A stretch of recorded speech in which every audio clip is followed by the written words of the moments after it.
Dans cette vidéo, je finis mon placard électrique et je te montre comment je suis passée de ça à ça. Et comme tu t'en doutes, ça n'a pas été une mince affaire, surtout pour quelqu'un comme moi qui ne suis pas du tout électricienne. Bonjour les amis, alors aujourd'hui un peu de bricolage à bord et notamment j'essaie d'avancer sur mon électricité. Jazzy est là et elle demande un câlin. Pour commencer, je voulais découper cette planche chez moi et puis finalement, j'ai pas eu le temps. Et là j'avais une fenêtre météo pour travailler sans qu'il y ait trop de chaleur, donc je suis venue le faire là. J'ai sorti l'aspirateur pour aspirer en même temps. Donc j'ai fait mes trous là pour pouvoir passer la lame de la scie sauteuse.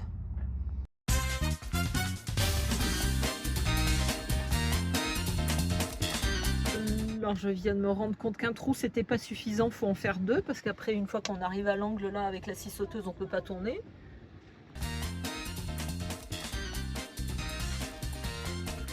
Alors en fait si je veux être à ma main là, il faut que je fasse 4 trous, ça suffit pas.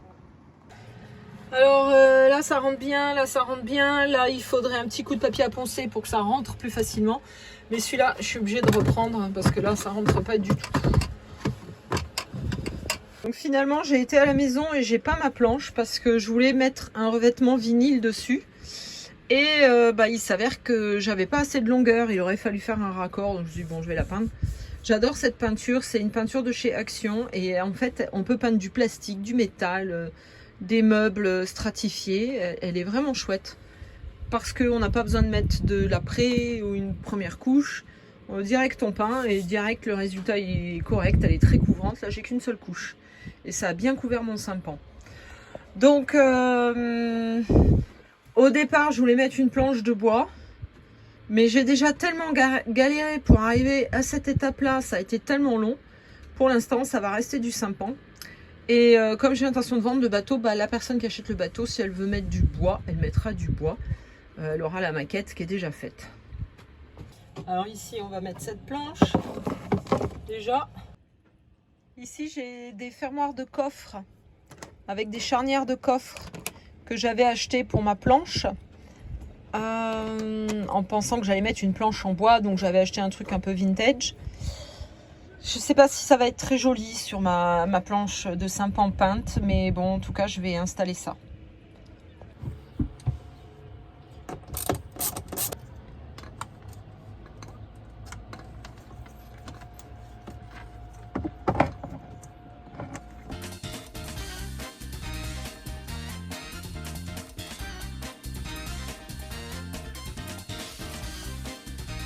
Wow!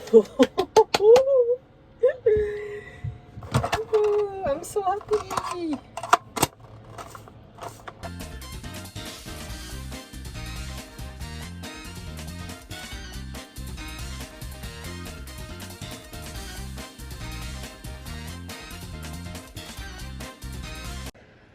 Maintenant, je dois connecter tous les fils rouges sur mon distributeur de 12 volts ici. Ici aussi, et ça aussi, ça sert à donner le niveau de la batterie de service. Le niveau de la batterie moteur, j'en ai pas besoin puisque il s'affiche sur cette partie-là là, du moteur. Il y en a une qui dort bien.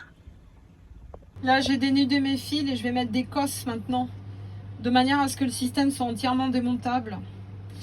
Et donc là, c'est là qu'arrive le courant. J'ai un petit souci parce que moi, j'ai un câble en 2,5 là, celui-là. Et là, c'est beaucoup plus fin. Donc, ça, c'est le retour négatif de l'interrupteur. À l'intérieur, il y a une ampoule. Et donc, ça va aller sur le bus bar négatif. Voilà. Ça, c'est noir, mais c'est du plus. Lui, le petit bouton qui permet de voir le niveau de la batterie, je vais le brancher ici. Voilà. Ça, c'est un négatif qui va aller à la bus bar. Le coucher de soleil sur le bateau. C'est le bazar, hein. Je vous montre. Parce que là, je suis contente de moi.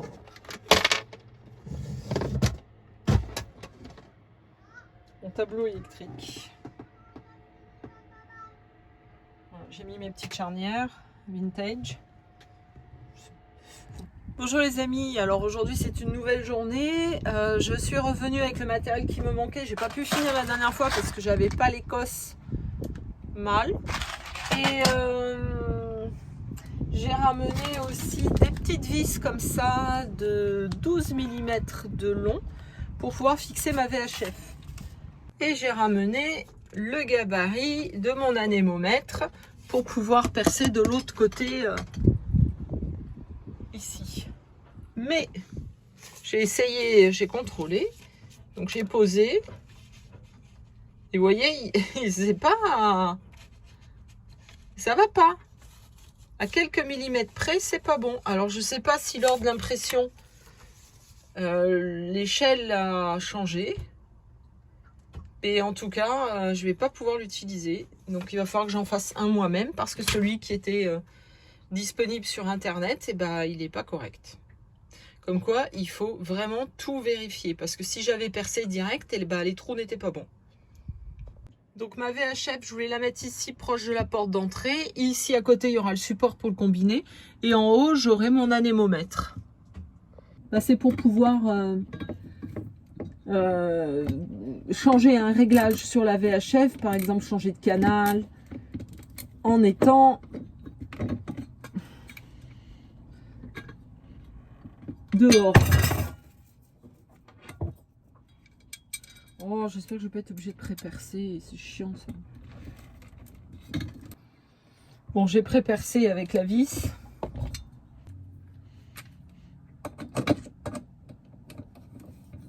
Et là, comme je vous l'ai dit, j'ai un support pour combiner, mais il n'est pas ici, donc il faudra que je l'emmène.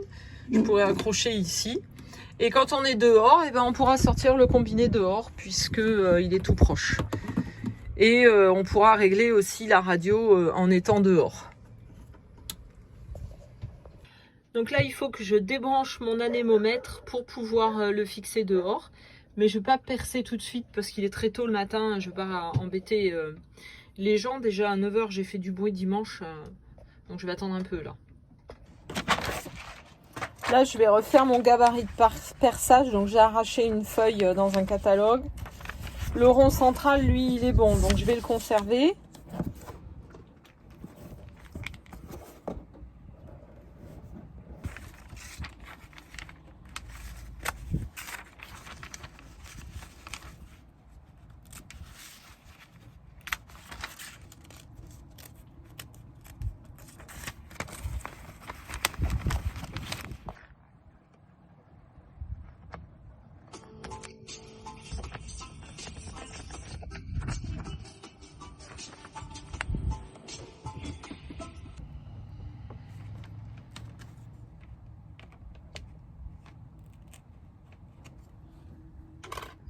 Voilà, j'ai mon gabarit de perçage. Alors je voulais vous montrer que ce dénudeur là, il se règle aussi. Il a une vis au bout. Et là, par exemple, pour ce câble qui était plus gros, j'ai dû visser, mais je sais pas, j'ai mis 30 tours sur la vis au bout pour réussir à le dénuder. Et là, pour dénuder ce câble-là, bah, faut que je redévisse. Bon, je me suis rendu compte qu'en fait, j'avais déjà acheté une boîte de cosse. C'est juste que je m'en rappelais plus. Et quand on achète trop à l'avance, comme ça, on se rappelle plus après. En tout cas, tant mieux, parce que là, je viens d'en bousiller deux. Je l'ai serti, mais ça ne sert pas. Alors, je vais essayer celle-là, voir si ça marche mieux.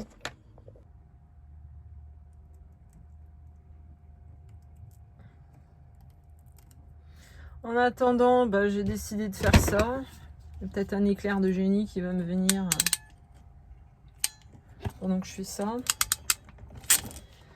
Parce que là, pour l'instant, j'ai pas trouvé de solution.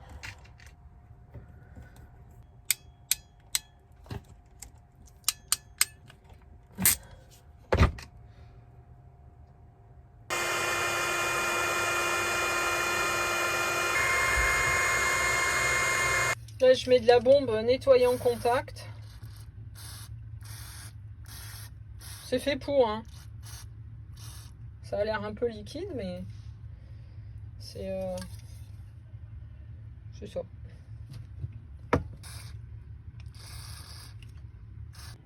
Donc mon câble de 2.5, j'avais une seule cosse un peu bizarre comme ça. J'ai réussi à la mettre, là je vais couper ce qui dépasse. Et finalement, je vais utiliser ce machin-là qui va me servir de distributeur en quelque sorte. Il est bleu, alors ça me convient pas du tout, mais je mettrai un gros plus à côté pour qu'on comprenne bien que c'est du plus. Ici, ça a été un vrai casse-tête chinois pour répartir tout et que ça soit cohérent, c'est-à-dire que je vais pas mettre par exemple, je sais pas, la pompe de cale avec le feu de mât. Et surtout, je vais être obligée de mettre 2 petits interrupteurs comme ça pour mon feu de hune, parce que le feu de hune, il a à la fois un projecteur de pont et un, on va dire, d'horizon. Et donc, il me reste qu'une place de libre et je peux pas mettre... Enfin, il y a nulle part d'autre où je peux le mettre. Donc, je vais être obligée de me rajouter 2 machins comme ça. Bon, c'est pas un problème, je les ai. Donc, mais par contre, j'ai pas la mèche. Donc, j'ai dû racheter une mèche. Bon, voilà, ça avance. Là, j'ai mal au dos, donc je vais rentrer chez moi. Bonjour les amis. Alors, Jazzy et moi, on est au bateau pour essayer de finir l'électricité aujourd'hui. Je pense qu'on est bien parti et j'espère que ça va être la bonne fois, cette fois. C'est le petit matin sur le port. Alors, aujourd'hui, je vais mettre mon anémomètre ici.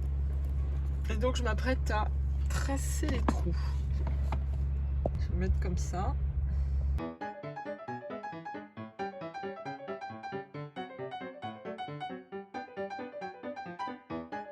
Je suis passée au travers, mais j'arrive plus à retirer. Je vais être obligée de la défaire peut-être.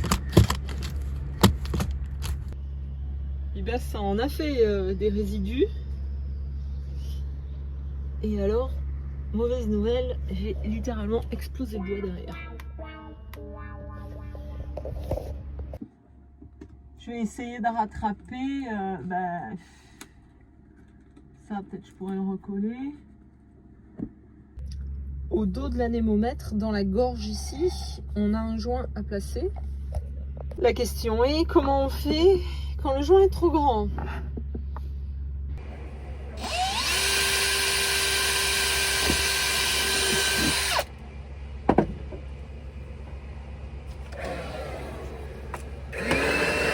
J'ai réussi à mettre le joint.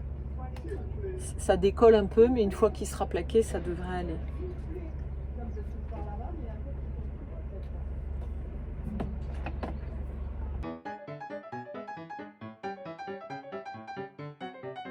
Bon, j'en ai un peu bavé, mais je crois que j'ai réussi. J'ai un souci que j'avais pas du tout, mais alors du tout anticipé. Et je sais pas comment je vais le résoudre. J'ai peut-être bien une idée, je vous montre. Les vis de l'anémomètre sont pas assez longues pour dépasser.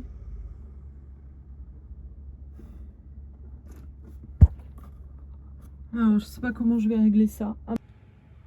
Bon, alors, ce que je vais faire, c'est que je vais boucher les trous au Sika. Je vais injecter du Sika dedans. Et puis, après, pour réparer la misère, là, je vais mettre de la pâte à bois. Je vais lisser. Peut-être je collerai quelque chose par-dessus. Je sais pas trop encore. Je vais y réfléchir. Ce petit boîtier de commande, là, il appartient à l'anémomètre. Il se colle. Mais je vais pas le coller là. Ça ferait moche. Donc je vais aller le coller à quelque part dans le placard électrique. Mais du coup, il va falloir que je fasse des raccords de fil et que je bidouille. Et ensuite, il avait un fusible. Mais maintenant qu'il va être branché là-dessus, j'ai plus besoin du fusible comme ceci. Il va aller là parce qu'il consomme pas beaucoup d'ampères. Donc lui, il va venir là-dessus. Et il me faut un domino en 4 voies. Pardon, pas un domino, un Wago 4 voies. Enfin, un connecteur. Donc, j'ai commandé et ça va arriver. Mais en attendant, je peux brancher 2 dans le même trou. Mais il va falloir que je change. Et que je mette un connecteur 4 voies que j'ai commandé. Donc, j'ai du fil en 1,5 que je vais utiliser. Vous voyez qu'il est étamé et vous voyez que celui de l'anémomètre, il est étamé aussi. Donc moi, j'ai pas de câble bleu, donc je vais être obligée de prendre du noir par exemple. Mais il va falloir que je le repère pour me rappeler que c'est le bleu. J'ai fait tous les raccordements là pour mon sensor. J'ai mis ici une gaine bleue pour qu'on sache que c'est le fil bleu. Et j'ai dû rallonger parce que c'était trop court. Et voilà, donc là je vais être prête à coller le sensor et à le connecter. Bon, mon Anemo Sensor là, il est installé. Maintenant, je vais passer à la VHF. Donc la VHF, elle avait son propre fusible que je vais enlever puisque maintenant elle va venir là-dessus et qu'il va y avoir un fusible, donc c'est pas la peine d'en mettre deux. Et bah, comme pour l'anémomètre, il faut que je rallonge les câbles qui sont trop courts. Cette fois, c'est pas du 1,5, c'est du 2,5.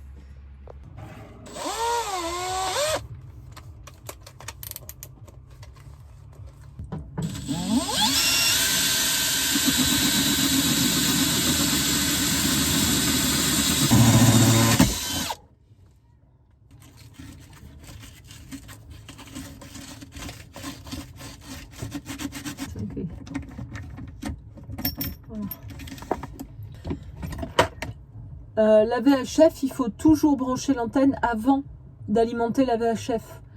Parce que les ondes, sinon, elles tapent dans la radio. Je vous l'ai déjà dit, mais bon, comme il y a des nouveaux, peut-être sur la chaîne, je le redis. Et donc, on branche toujours l'antenne avant. C'est pour ça que je vais faire tout de suite, même si je ne suis pas du tout prête. Mais comme ça, je risque pas d'oublier.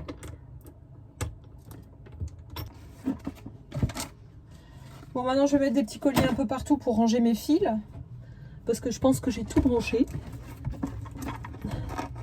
Je vais être prête à mettre la batterie.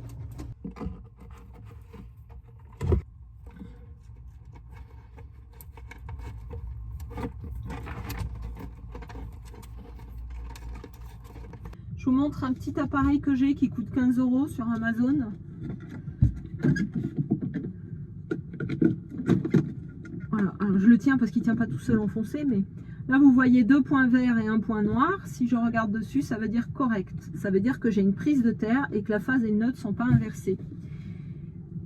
Et il vous donne en fait quand les phases et les neutres sont inversés, quand il n'y a pas de terre, etc., etc. Donc ça vous permet de vérifier ça.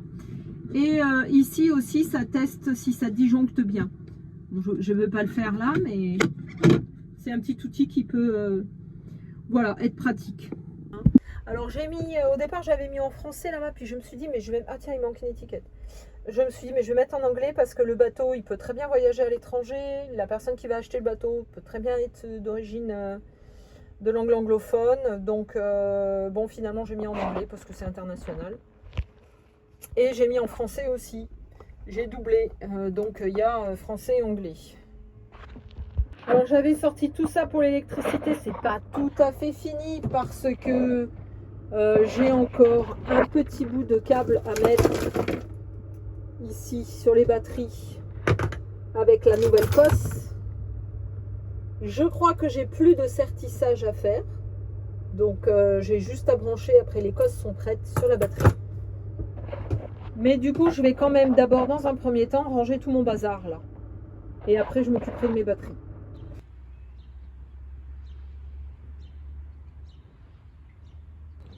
Et bonjour les amis. Alors on continue sur le tableau électrique. Allons-nous en voir la fin aujourd'hui? Le distributeur de 12 volts que tu vois sur la gauche, il m'a donné beaucoup de peine parce que d'abord, j'ai cru que c'était que des disjoncteurs thermiques de 5 ampères. Et après, je me suis rendu compte par la suite, en retrouvant le schéma de câblage, qu'il y avait des disjoncteurs de 15 ampères, 10 ampères et 5 ampères. Donc, à plusieurs reprises, j'ai dû refaire la distribution pour m'adapter par rapport aux possibilités que j'avais au nombre d'ampérages que nécessitaient mes appareils.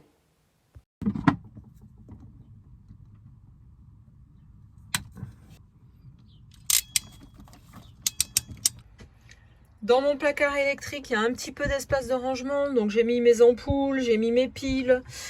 J'ai mis ça des buzz bars parce que j'ai pas réussi à les remettre.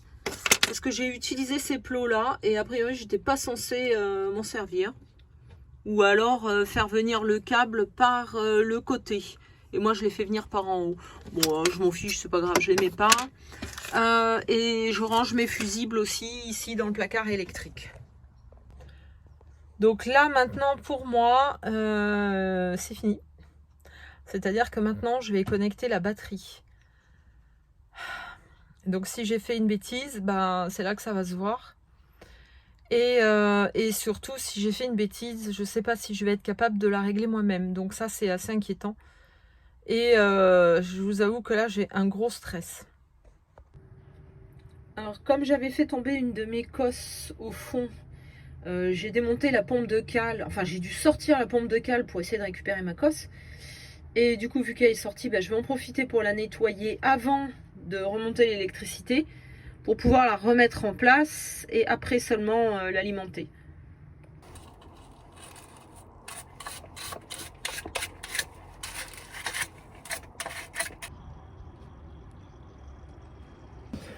Et là, le collier, vas-y, ça bouge. Je vais essayer d'en mettre un autre.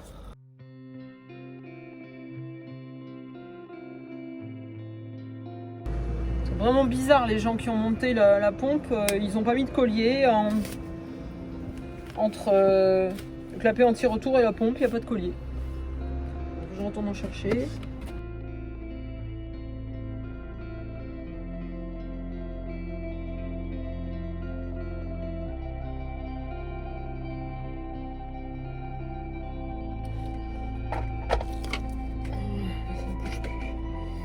Et maintenant, il faut aller remettre ça dans le fond. J'ai le câble électrique qui passe d'un côté de l'arbre et le tuyau de l'autre. Donc, il faut que je redéfasse la pompe pour pouvoir passer le tuyau sous l'arbre à gauche et le câble électrique à droite. Je mange un caramel, ça colle aux dents. Je vais faire un test de continuité avec le voltmètre. Je l'ai mis sur la position, je sais pas comment on l'appelle. Celle-là, là. Je vais mettre une borne sur le moins, la borne moins sur le moins, la borne plus sur le plus. Et puis je vais voir ce que ça affiche.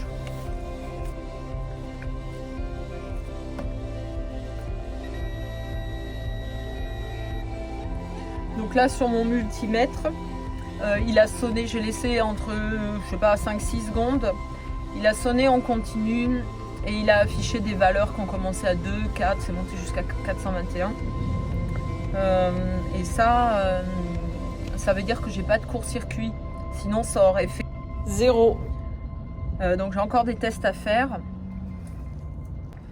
Maintenant, je vais faire la même chose, mais pendant 30 secondes et voir à la fin à combien est la valeur.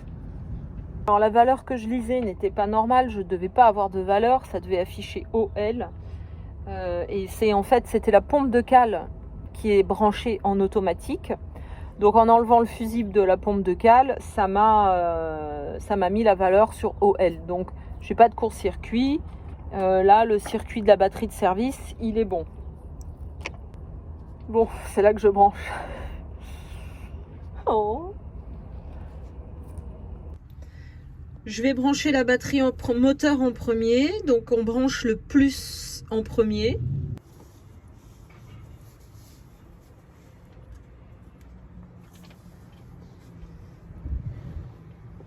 J'ai encore un truc à mettre là-dessus. Un truc tout bête, mais j'essaye de brancher ça et écoutez, ma pompe décale se déclenche. À quelque part, c'est que ça marche bien. Et ma pompe de cale, elle est hyper efficace. Hein. Vous avez vu, c'est une grosse.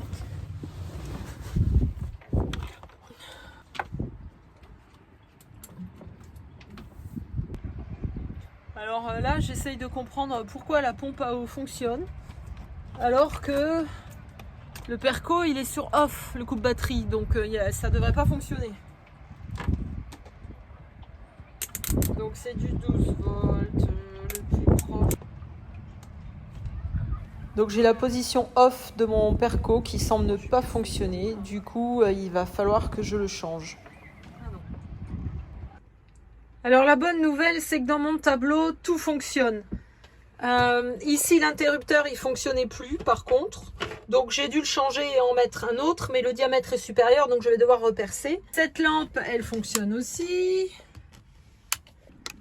Ça fonctionne. Là, ça indique la charge de la batterie. L'anémomètre, il fonctionne. Le sondeur, il fonctionne pas, je sais pas pourquoi. J'ai la VHF qui fonctionne. Brancher le chargeur de clé maintenant. Donc j'ai une mesure. Ah, tout à l'heure j'avais 12,66 sur les deux batteries. Et là j'ai rien du tout. 13,16 sur le moteur.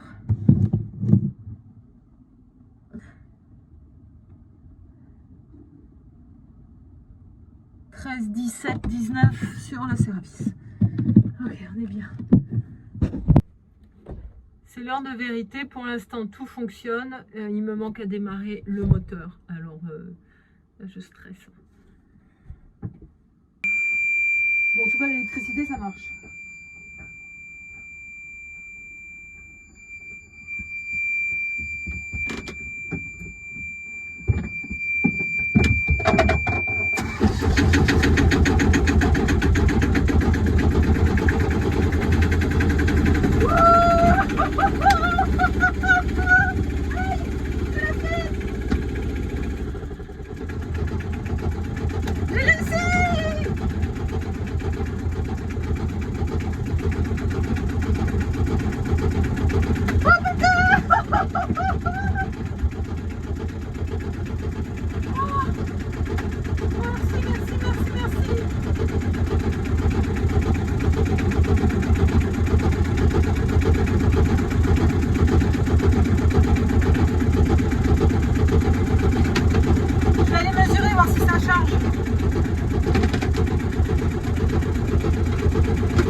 Putain, j'ai réussi, je suis tellement contente, c'est la fête. Je peux pas tester les feux demain là parce qu'on n'y voit rien en pleine journée, donc il faut que je revienne la nuit, mais je suis super heureuse, j'ai réussi. J'ai mis beaucoup de temps à démarrer ce projet parce que c'était dur, hein, je suis pas électricienne et tout fonctionne, donc super heureuse. Merci à vous pour tous vos conseils, tout votre accompagnement, tous ceux qui m'ont soutenu, encouragé, etc. Ça aide beaucoup et un grand merci à vous. Ça y est, ça marche. Alors en fait, la personne qui avait fait l'électricité précédemment dans le bateau avait considéré tout le bleu comme du positif et tout le rouge comme du négatif. Et je l'avais oublié quand j'ai remonté le sondeur. Donc je l'avais monté comme il se doit, mais c'était pas le cas. Ça correspondait pas. Donc ici j'ai modifié, j'ai mis des wagos. Et maintenant ça fonctionne. Au niveau de l'électricité, il me reste juste le feu de poupe qui fonctionne pas. Mais là il fait trop chaud pour aller travailler à la poupe. Et c'est ça peut être soit le branchement du feu de poupe en lui-même, soit l'ampoule. Donc j'ai ça à vérifier. Mais je le ferai quand il fait moins chaud parce que là c'est... Je me suis amené une petite batterie solaire que j'ai. Donc j'ai le panneau solaire aussi. Là je vais pas mettre le panneau solaire, je vais juste m'en servir de batterie. Elle se recharge sur le 220 et ça me permet de mettre des téléphones, des trucs comme ça. Parce que là, si je vais en mer, j'ai pas de panneau solaire et du coup, si je charge des téléphones, par exemple, bah, ça puise dans ma batterie de service. Alors que là, ça puisera sur ma petite banque. Là. Bon, c'est impeccable en plus, elle tient debout dans le placard. Donc, alors c'est un truc que j'ai depuis très longtemps. Hein. C'est mon père, il en avait acheté deux comme ça, une pour lui, une pour moi. Au cas où un jour il y a une panne de courant ou quelque chose, qu'on puisse charger nos téléphones et continuer à s'appeler. Ça c'est un boîtier que j'ai acheté pour mettre ça ici. C'est-à-dire qu'il va falloir déplacer ça là, et mettre le boîtier sur le côté et comme ça j'aurai le moteur accessible, le panneau de commande depuis le cockpit. Ce qui sera quand même beaucoup plus pratique. Mais ça sera un travail pour un autre jour parce que là, en fait, je voudrais ranger le bateau, le remettre en configuration de navigation et aller naviguer. Ici, j'ai encore des choses à attacher, là, les tuyaux, des câbles électriques.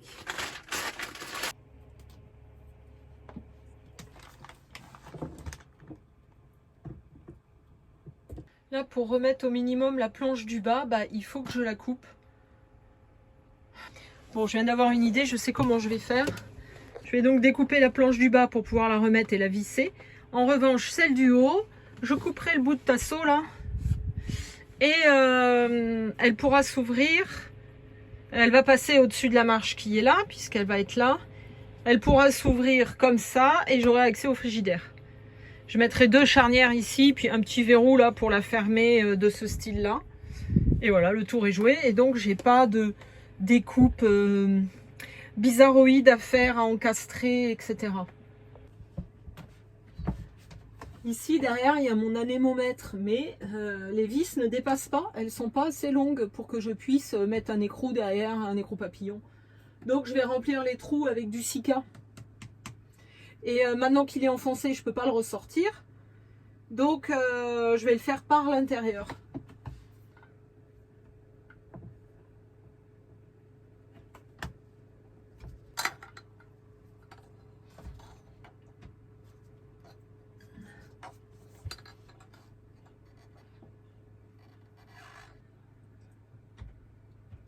Un petit meuble. Dedans, j'ai rangé tout ce qui est Sika comme avant. Et voilà. Là, je mettrai la planche, mais pour l'instant, j'ai pas de charnière, donc il va falloir attendre. Donc là, j'ai fait plein d'étiquettes pour repérer les interrupteurs. J'ai rangé tout l'outillage de électricité qui traînait. Et alors là, je vais mettre de la graisse sur mes cosses de batterie.